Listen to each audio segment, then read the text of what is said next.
Ayyee kabajamtoota caqastoota sagantaa kanaati fi akkasumas daawwattoota sagantaa kana ka guutuu addunyaa gubbaa jirtanii hiriira nagayaa ka Oromoon magaalaa Chicago keessa jiraatu qopheessan akkuma itti fufee jira.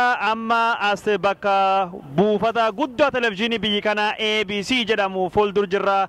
bakka kanatti sabboona Oromoo tokko Dr. Abdallah wajjin jirra. waa'ee guyyaa kana gaafannaa. maaltu asisan baase Dr. Abdallah?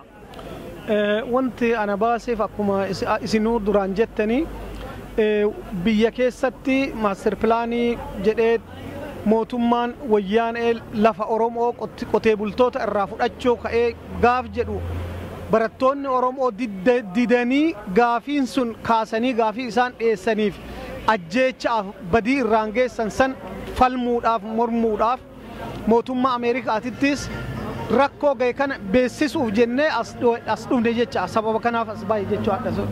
Gaarii lakkoofsi namarra argamee hagamii tilmaamaan ani haga dhibbaatitti illee akka naannoo biyya kanatti asi argaman irraa hin lakkoofnellee ufuuf duuballee ilaallee ufafoo deemuu duwwatti waan jiruu fi haganallee jedhee beekuu hin danda'u baggaruu namni naannoo kana jiru kutatee muratee gara ambahee ganamarraa jalqabee akka deemaarutti arge. Gaafinarra Oromoon gaafat maal faadha dhaadannoon ummati dhageessisan moo maal faadha? mee hafuurii ummata akkam fakkaata akka hubannoo keessanitti?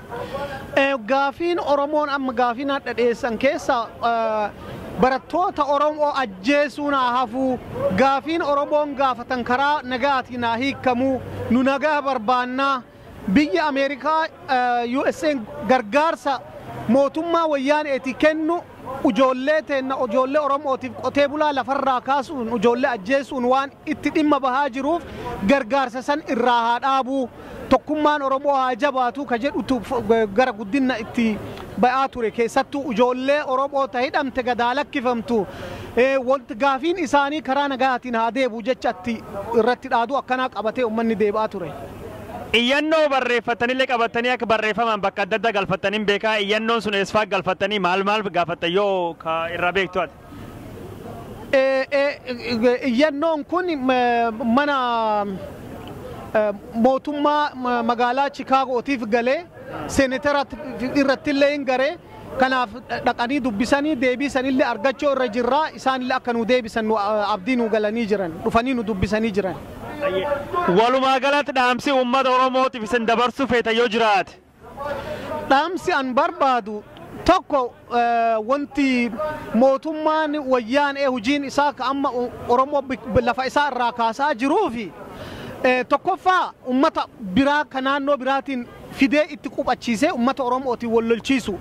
Lammaffaan ka duraa sirimaayyuu ka duru aanuu qabu abbaa eenyummaa abbaa biyyummaa Oromoo naannoo Finfinnee irra jiru Finfinnee irratti qabu balleessee afaan Oromoo aadaa Oromoo ka uummanni naannoo san jiru isaan dhimma akka ittiin baane ukkaamsee biyya isa irraa kaasuuf.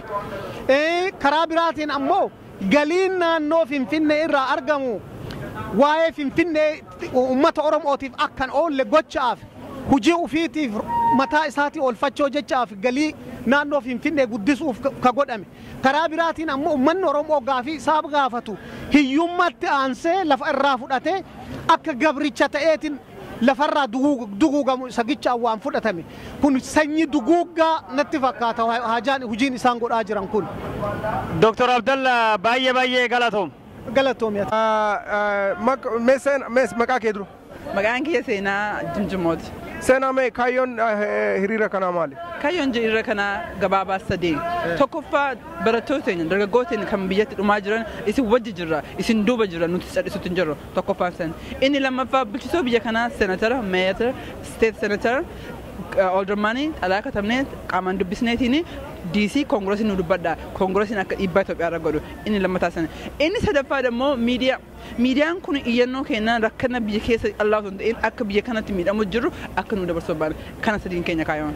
No amma hiriirri asitti gootun kun riyaalitii biyya keessa jiru kana hin jijjiire jettee yaaltaati? Hin jijjiira jennee yaadna waa lamaaf jijjiira tokkoffaa ijoolleedhaaf abdii ta'a. warri biyya alaa jiru ifannee teenne cadhisuutti hin jiru rakkoon jalaa rakkoo keenya duus jalaa du'a keenya kanaafiyyuu yes tokko sani inni lammataa dammoo koongireensi ni dhagaha miidiyaan hogguun dhagahee yoo nu dhagahuu baatee dirqama koongireensi ni dhagahee jira inni lammata kana. Mee kan ambiroo miseenyati ijoollee biyyatti yuunivarsiitii irratti du'u jirtu tana miseenyati qabdu maali? Dhaamseen qabuuf ka jiraate bilisummaan warra gaabbate qofaaf dhufa bilisummaan warra du'e qofaan dhufa bilisummaan dhiigaan dhufte kanaafuu hin fagaanne malee nuti sirrii teenya kennuudhaaf qophii. Daasporaa miseenyati qabdu warra daasporaa jiraatu. Warra daasporaatti dammoo har'a yoon kaane har'a yoon ta'in amma yoon ta'in yoom yoo sin ta'in eenyu ka dubbatuu qabu amma yeroon amma ka'uu qabna hanga Oromiyaan bilisomtu. Gargaarsi yoo barbaachisu ta'e daasporaan gargaarsa akkamii biyyaa godhattee yaadda? Qophiirra jirraa walgahiirra jira koominitiin har'a sana boodas walgahuu jira. Gargaarsa akkamii irratti mari'achuudha? Gargaarsa adda addaa kan namaati ka'ee kan mallaqaas ta'ee gargaarsa kan barbaachisu irra mariirra jirra amma si kennuu hin danda'u sana. Galatoomi seenaa jimjimoo. Ulatti gangee hidhatanii